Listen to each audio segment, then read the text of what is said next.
जी जी जी। हम लोगों ने काफी सारे एक्चुअली वीडियोस और जो है इनके ये हमने देखे। ये वाला भी एक हमने थंबनेल डाला था जी। चैट पे, जिसमें हम्म। नॉकआउट दोनों को कर रहे हैं शुभम जी। तो जी, ये वाला अच्छा था थंबनेल। ये सही में ऐसे ही होना चाहिए। डिशुम, डिशुम वाला है, बहुत अच्छा है।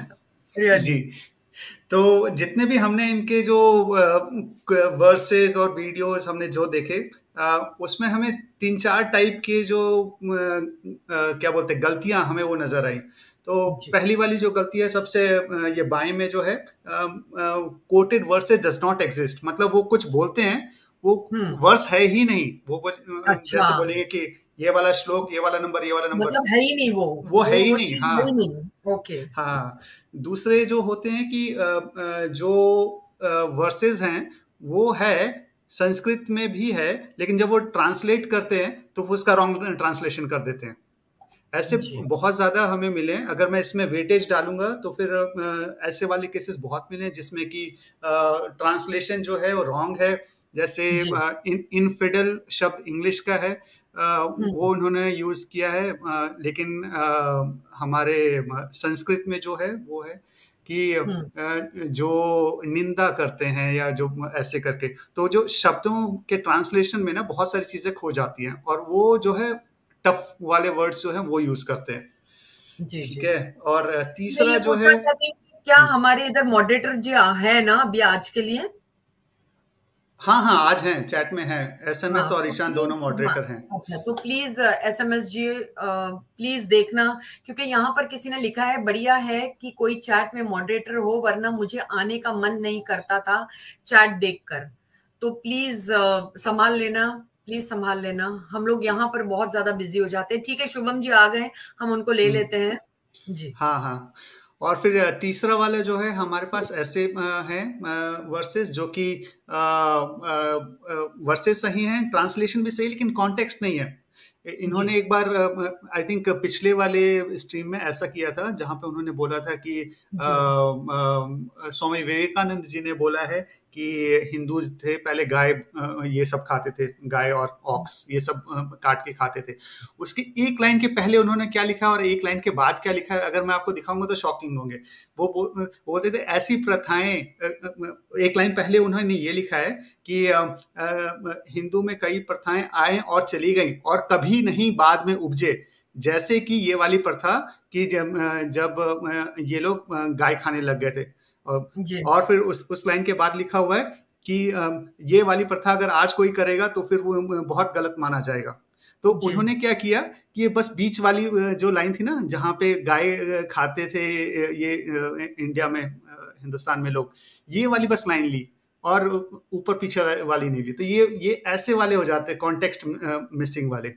और जी, चौथा जी। जो है जहाँ पे ट्रांसलेशन सही है लेकिन वो कॉन्टेक्स्ट पूरा चेंज कर देते हैं, मतलब कि ये जी। किस कॉन्टेक्स्ट में बोला गया था। जैसे कि कृष्णा ने अर्जुन को बोला था कि तुम इन्हें मारो, है ना, तो युद्ध में बोला है। अब आर्मी वाले को हम उसको शांति का पाठ थोड़ी पढ़ाएंगे, वो आर्मी में लड़ाई करने के लिए खड़ा है, तो वो उसको मारने के लिए बोल रहे हैं, लेकिन उन्हें कॉन्टेक्स्ट कुछ और बना दिया कि भाई जिहाद करो, वैसे वैसे करके गीता की बात करते हैं।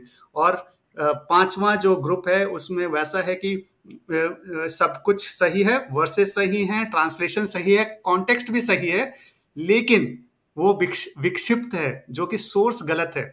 ठीक है। जी। इसका मतलब कि जैसे एक दो इन्होंने अपने ही वेबसाइट बना रखे हैं, शुभम जी ने भी बताया था, वेद का भेद जी। करके एक वेबसाइट है। जब भी आप इनके कोई अगर आप ऑनलाइन सर्च करेंगे ना तो हुँ। एक दो वेबसाइट ही खुलते हैं और उसमें रिजल्ट्स बहुत कम रहते हैं, बाकी बस वही दो खुलेंगे और बाकी नीचे जाएंगे तो कुछ नहीं है उसके बारे में।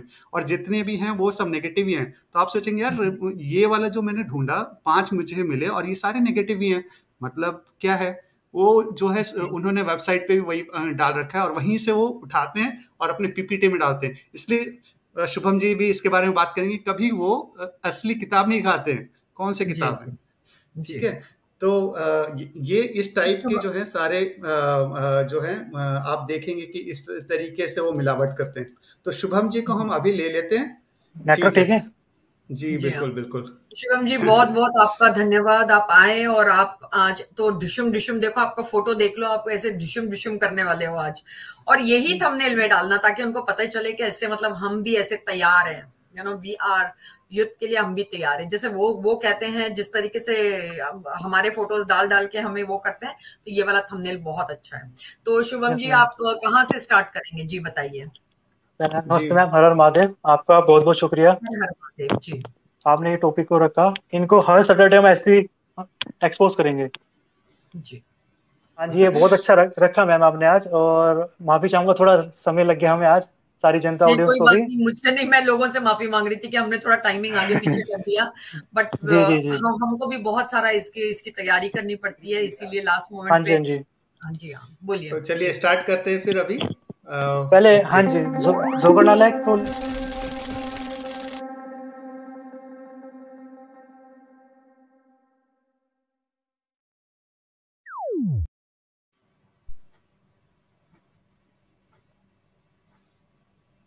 जी, ये पहला वाला है बकरी की बलि। इसमें ये अरबी चेला क्या बोल रहा है कि हमारे रामायण में 149:7, मैंने यहाँ पे भी लिख दिया है अगर क्लियर ना हो तो। यहाँ पे बोल रहे हैं कि even castrated goats are given as sacrifice. Sacrifice में मतलब हम उन्हें काट के डालें, और ऊपर फोटोज वगैरह लगा रखी हैं। तो हम शुभम जी के जो स्लाइड्स है उस पे जाते हैं। शुभम जी। हाँ जी, तो ये वाल्मीकि रामायण है। मैंने बुक बुक का कवर भी लगाया हुआ है, और पेज नंबर 149। हाँ जी, पेज नंबर 149 है। ठीक है। एंड जैसे ही कई साले मलेच्छ हैं जो, वो इसकी यूनिवर्सिटी से पढ़ के आते हैं और इसको सच मान लेते हैं। एंड दो तीन स्ट्रीम में इन्होंने ये वर्स रिपीट किया था कि 1.49.7 में मास खाना अलाउ है। ठीक है, फर्जी वर्सेस दिखा रहे हैं ये लोग। तो मैं यहाँ पे पेज नंबर कोट किया है, चैप्टर 1। देखिए 49 सर्ग है यहाँ पे, क्लियर मेंशन है। एंड श्लोक 7, इसमें क्या बताया गया है? मेरे किए हुए पाप कर्म का दारू वृत्तांत मेरे ही मुख से सुनकर उसे माँ तेजस्वी मुनि ने हाथ जोड़कर खड़े हुए मुझसे कहा। ठीक है, ये दैट्स इट बस। चैप्टर, हाँ जी, बहुत बढ़िया, आपने अच्छा जूम कर दिया। क्या लिखा है यहाँ पे? चैप्टर 1 सर्ग 49 श्लोक 7 में क्लियर लिखा है, और मैं पेज नंबर भी कोट कर रहा हूँ, वाल्मीकि रामायण 150 पेज नंबर। ठीक है, इसमें ऐसा कहीं नहीं लिखा है मेरे किए हुए पाप कर्म का दारुण वृतांत मेरे ही मुख से सुनकर उस माँ तेजस्वी मुनि ने हाथ जोड़कर खड़े हुए मुझसे कहा। हो गया एक्सपोज। मजा आया। जी, सेकंड इसमें स्लाइड। बकरा कहाँ मर रहा है, आप मुझे बता देंगे थोड़ा? उसके ख्वाबों में मर रहा है और कुछ नहीं। अच्छा, ठीक है। ठीक है, इसमें बकरा मरने का कहीं पे तो नहीं था। चलिए हम दूसरे पे चलते हैं। जी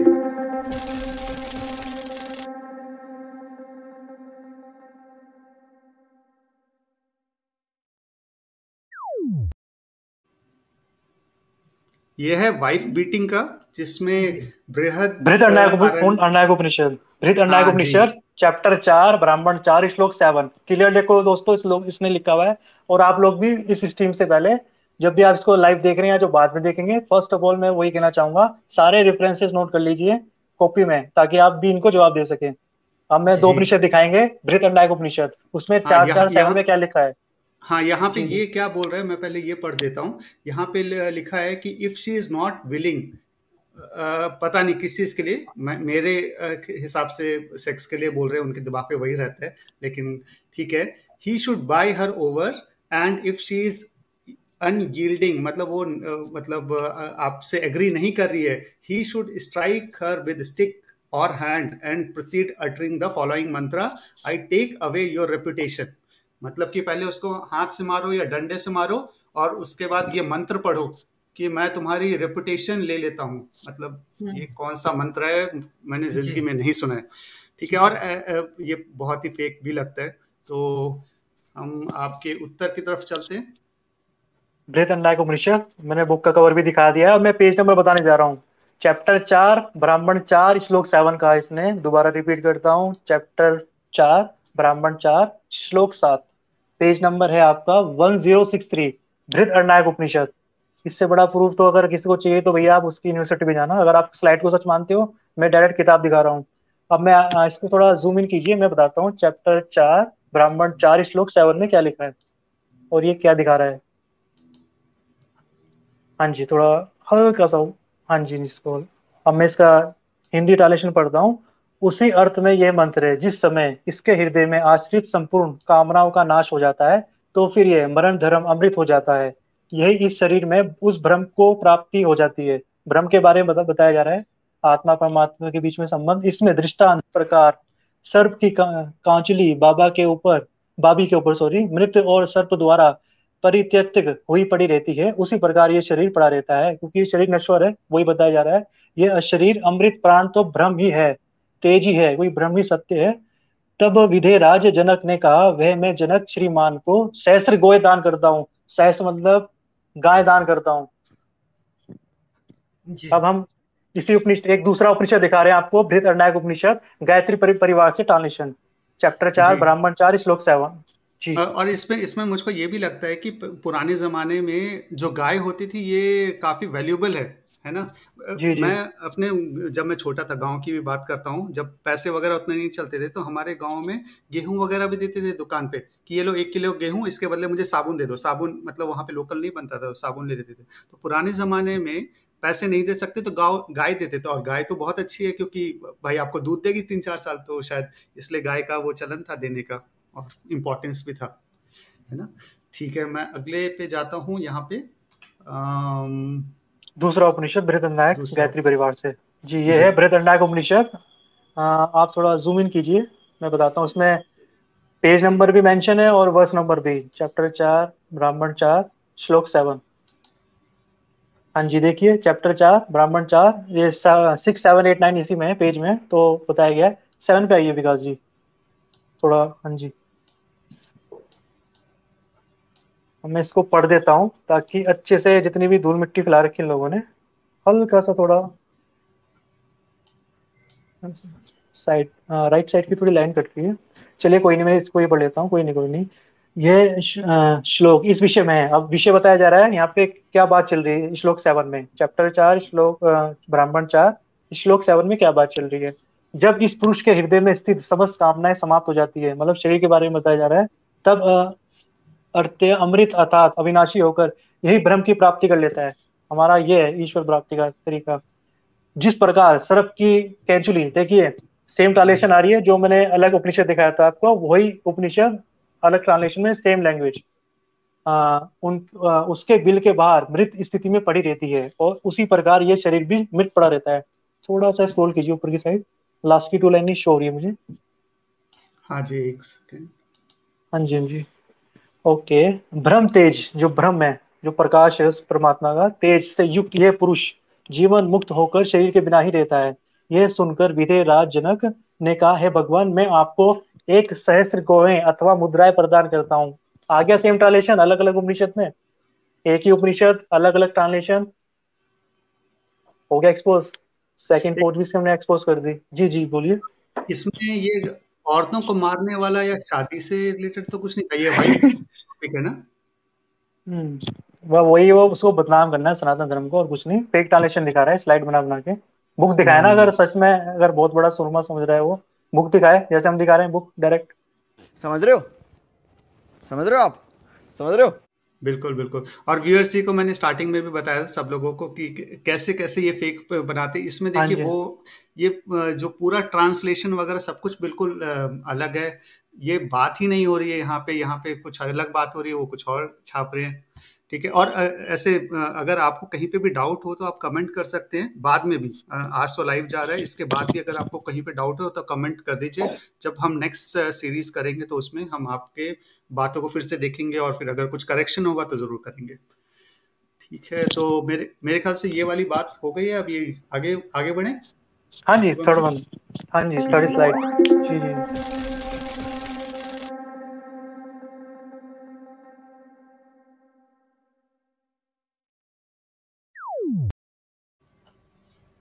जी, ये है। ओहो, ये तो बहुत बुरी बात है। एक्चुअली मैंने इसलिए उतना लिखा भी नहीं है। इसमें ऐसा बोल रहे हैं कि हनुमान जी जो थे सीता के बारे में गलत तरीके से देख रहे थे, और इस किताब में इतना ज़्यादा गंदे तरीके से क्यों लिखा है, विद ग्रेसफुल राउंडेड, और ऐसे से विद लिप्स लाइक, ऐसे से करके। इनका कहना है कि वाल्मीकि रामायण में 5, 15, 28 से 29 ये श्लोक हैं जहाँ पे इन्होंने ऐसा कुछ लिखा हुआ है। ठीक है, तो आगे चलें शुभम जी। हाँ जी, अब दिखाते हैं एक्चुअल में क्या लिखा है। वाल्मीकि रामायण कवर बुक देख सकते हैं आप, एंड मैं पेज नंबर भी कोड करूंगा, थोड़ा आप जूम इन कीजिए विकास जी ताकि अच्छे से।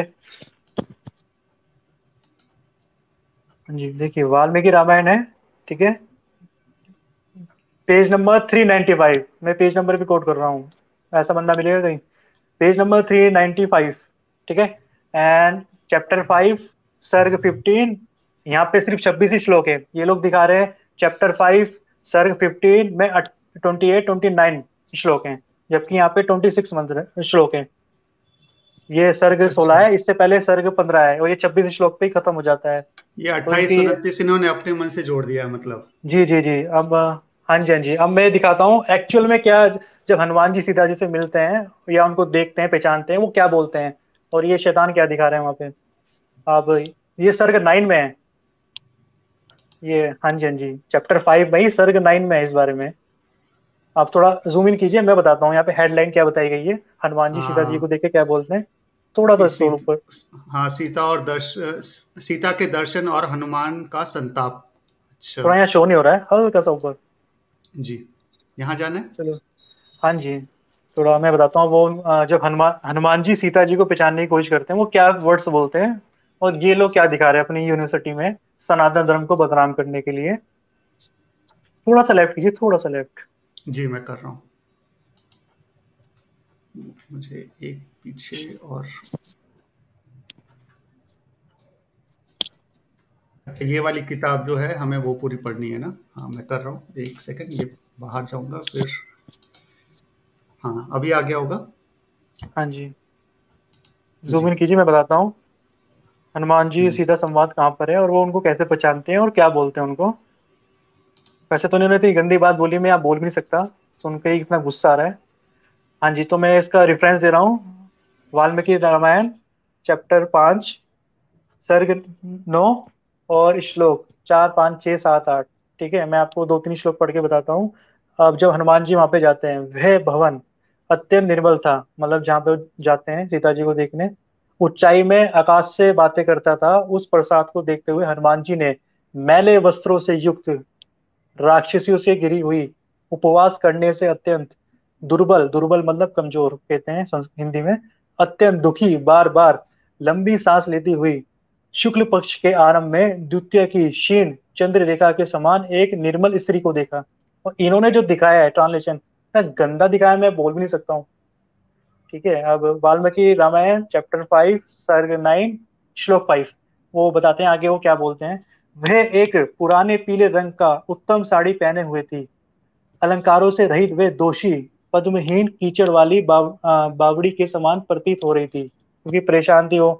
आ, एक ही वस्त्र धारण कर रखे दोनों ने, तो वही बताया गया यहाँ पे। हाँ जी, अब श्लोक 7, आंसुओं से पूर्ण मुख वाली, आंसू से भरी, अति दिन भोजन आदि ना करने के कारण अत्यंत दुर्बल, मतलब देखिए सीता जी के बारे में क्या क्या बताया जा रहा है। वो इतनी परेशान थी, भोजन भी नहीं करती थी, आंसू से मुख वाली थी वो, सदा शोकवंती और चिंतित तथा निरंतर दुख से परिपूर्ण विशाल नेत्रों वाली अनिंदिता राजकुमारी सीता को देखकर हनुमान ने तर्क वितर्क मतलब इमेजिन किया करके निश्चय किया कि यही सीता है। जी। और ये लोग वहां पे दिखा रहे हैं, जब वो उनको एनालाइज ऑब्जर्व करते हैं तो वो इस तरह की मतलब बुरी बुरी बात बोलते हैं उनको सीता जी के लिए। भाई मारो मुझे, मारो मारो मुझे, मारो मारो। नहीं ये मजाक हो रहा है, एक सेकंड यार, मजाक हो रहा है। जी मैं पीछे एक बार इस पे फिर से चला जाता हूँ, ये कैसा बोल रहे थे और कैसा है। मतलब इनके दिमाग में यही चलता है एक्चुअली। और उनको, रिजवी जी जरा रुको, सब लोगों को चांस मिलेगा बात करने का लास्ट में। जी मतलब मैं अपना स्ट्रीम छोड़कर आपको नहीं लेने वाली हूँ। आप बाद में जब स्ट्रीम का लिंक देंगे जब आप जुड़िएगा। जी, अब हम दूसरा लेते हैं। जी। हाँ जी, ये बिल्कुल ये वाला ऑथेंटिक किताब है, इसकी चित्र भी यहाँ पे है तो आप ये देख सकते हैं। ठीक है, तो आगे बढ़ते हैं।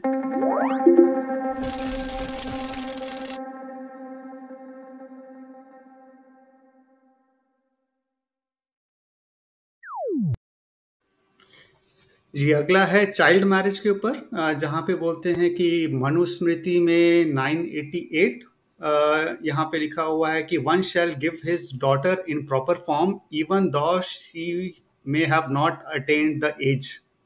अच्छा अच्छा, मतलब ये 6 साल 9 साल के या अरे मैं क्या बोलूं, चलिए ठीक है, इनका ऐसा कहना है one shall give okay in proper format, ऐसा करके बोल रहे हैं। Even though she has not attend the age. अच्छा ठीक है, फिर आगे चलते हैं मनुस्मृति पे।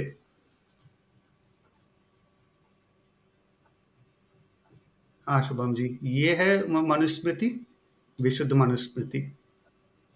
एक सेकंड, ये बाहर चले गए थे, मैंने इनको फिर से ऐड किया है। हाँ हाँ शुभम जी, पेज नंबर 328, और ये लोग बता रहे हैं कि चाइल्ड मैरिज अलाउ है, चैप्टर 9 श्लोक 88 में। एंड हम दिखा रहे हैं डायरेक्ट आपको किताब, इससे बड़ा मौका आपको नहीं मिलेगा। चैप्टर 9 श्लोक 88। अब मैं बताता हूँ, यहाँ पे बड़े भाई और छोटे भाई के बीच में बातें बताई जा रही है कि क्या होता है बड़े भाई और छोटे भाई में, दंड कैसे दिया जाता है। अब मैं बताता हूँ, जो बड़ा भाई लोभ में आकर, लोभ कहते हैं लालच को, छोटे भाइयों को ठगे, मतलब छोटे भाइयों को पैसे किसी प्रकार का लालच है ठगे, पूरा भाग ना दे, उसका हिस्सा खाए, उसके बड़े के रूप में नहीं मानना चाहिए। मतलब कोई बड़ा भाई छोटे भाई के साथ उसकी जायदाद दौलत इस तरह की कोई भावना रखता है या उसकी कोई चीज छीनता है, तो बड़ा भाई उसको नहीं मानना चाहिए। उस बड़े भाई के नाम का उद्धार भाग भी नहीं देना चाहिए, और वह राजा के द्वारा दंडनीय होता है, अर्थात राजा उसको कानून के द्वारा वश में करे और छोटों को भाग दिलवाए। तो यहाँ पे मनुस्मृति सनातन धर्म का कानून है, तो हर चीज एक्सप्लेनेशन की गई है कि कोई भाई में भी कुछ अगर भेदभाव होते हैं, कोई वो कर रहा है आपस में, तो उनको कैसे न्याय दिलाना है। और ये क्या दिखा रहे हैं, चाइल्ड मैरिज। वाह जी, जब आदमी है यार, कोर्ट कहाँ चला है। दिखा दीजिए भाई साहब क्या बता रहे हैं यहाँ पे। जी तो यहाँ पे ये मैरिज बिफोर प्यूबर्टी था, और विशुद्ध मनुस्मृति की ये है जहाँ पे आप देख सकते हैं कि कोई भी वैसी बात नहीं लिखी है बिफोर मैरिज। ये सब मुझे लगता है मतलब किताब में लिखने वाली बात नहीं है, जो समाज की प्रचलन उस समय रहता है। पहले जैसे थे कि 16 17 18 साल में लड़कियों की शादी हो जाती थी, आज 21 22 25 इवन 30 35 में भी होती है लड़कियों की शादी। तो ये समय के अनुसार चेंज होता रहता है। ये किताब में लिखने वाली ऐसी कोई चीज़ है नहीं जो मुझे लगता है कि इसमें लिखी भी होगी, अगर मैं लॉजिकली सोचूं तो ठीक है, ये वाली जो है बात होगी। अगले पे चलते हैं।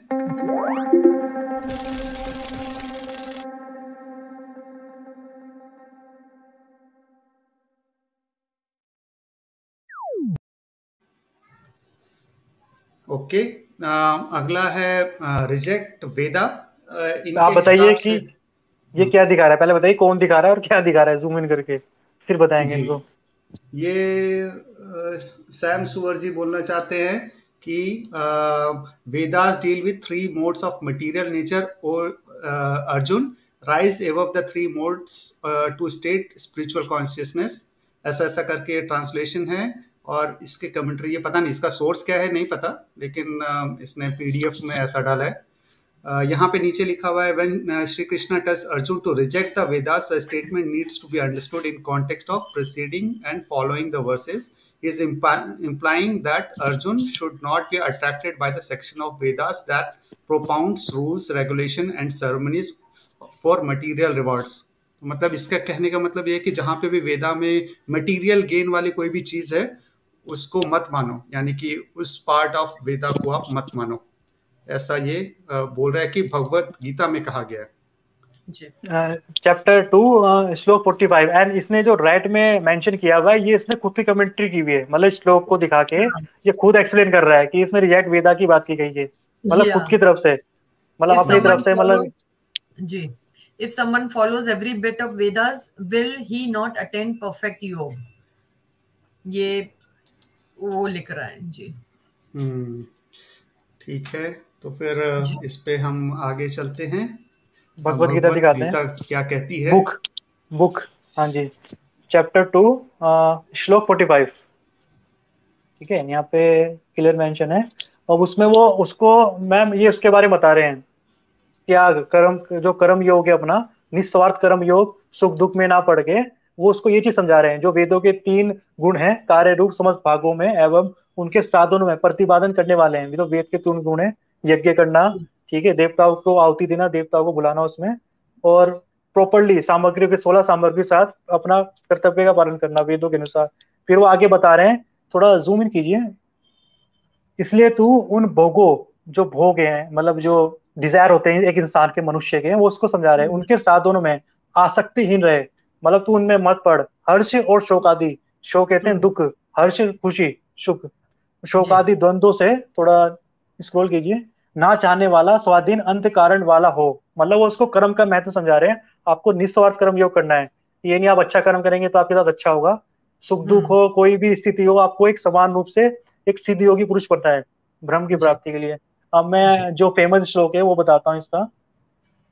कर्मण्येवाधिकारस्ते माँ फलेषु कदाचन माँ कर्म फलेते गुरमे ते सदो सद कर्मणि। वो तेरा कर्म करने में ही तेरा अधिकार है, उसके फलों में कभी नहीं, इसलिए तू कर्मों के फल का हेतु मत हो। मतलब जो मत है, मत होता है जो हमारे ओपिनियन होता है, मत उसे कहते हैं। तथा तेरा कर्म ना करने में भी आसक्ति ना हो, मतलब तू अगर कर्म नहीं करेगा तब भी गलत है, और कर्म करेगा तो तेरे को एक बिना किसी निस्वार्थ के करना है कर्म तेरे को। वो ये समझा रहे कर्म का महत्व। हे धनंजय, तू आसक्ति को त्याग कर तथा सिद्धि में समान बुद्धि वाला हो। मतलब तू इसको त्याग दे, जो तेरी भावना है, मोह हो रहा है, और समान बुद्धि में अपने आप को स्थित कर, बुद्धि वाला होकर योग में आ, तू योग मुद्रा में आ, कर्तव्य कर्मों को कर, समतत्व ही योग है। और मैम इसमें कहाँ लिखा है कि श्री कृष्ण जी ने विहित को रिएक्ट करने के लिए कहा है? जी, और इसमें इसका ट्रांसलेशन भी थोड़ा गलत है और आगे के कॉन्टेक्स्ट भी नहीं बताया। और ये वाले जो कर्मण्येवाधिकारस्ते वाला, ये तो बहुत ही फेमस है, सारे हिंदू लोगों को पता होगा। और इसके पहले वाला ये लाइन है, तो मतलब कॉन्टेक्स्ट में देखें तो ये क्या बोल रहे हैं? ये बोल रहे हैं कि जो भी कर्म का जो अधिकार है उसके ऊपर तू नहीं है, तो उसको त्याग। वेद को त्यागने के लिए तो यहाँ पे नहीं बोल रहे हैं कहीं। खत्म, bye bye, tata, goodbye, गया।